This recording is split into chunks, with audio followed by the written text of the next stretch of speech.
Yasin.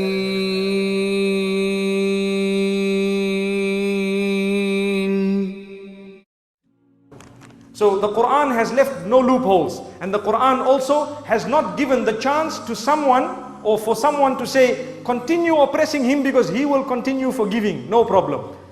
Do you know there is a story where there were three very pious people in the masjid, and there was one youngster.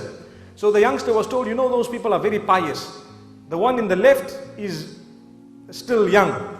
The one in the middle is more pious than him, and the one in the right is extremely pious. So he said, how can I know the difference between he who is pious and he who is not pious?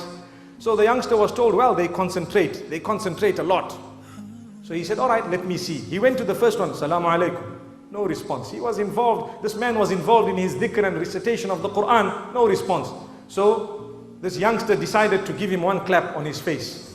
So the poor pious person got one clap on his face, and as though nothing had happened, he continued reciting. Now the man says, yes, truly these people are pious. And the sign of it is that they don't even notice what goes on around them. Let me go and see the one who is more pious than him. So he moved slightly to the right, and he greeted again, no response. He gave this man one solid clap. The man got up and says, is your hand okay, brother?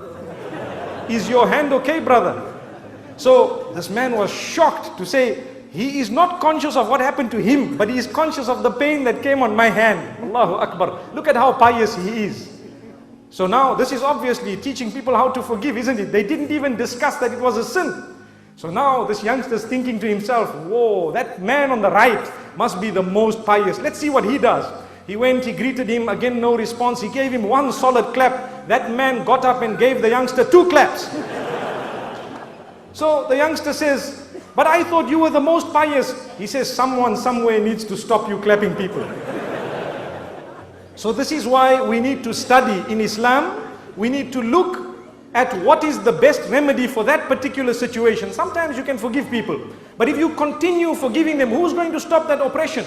This is why the hadith says that if you do not stop an oppressor from oppressing others, then chaos will overtake the whole community, and then you will make dua to Allah subhanahu wa ta'ala and He won't respond, because you will be collectively guilty of having allowed an oppressor to keep on oppressing or keeping on oppressing the rest of the people. So it's important that we balance it as we have been taught. May Allah subhanahu wa ta'ala grant that to us.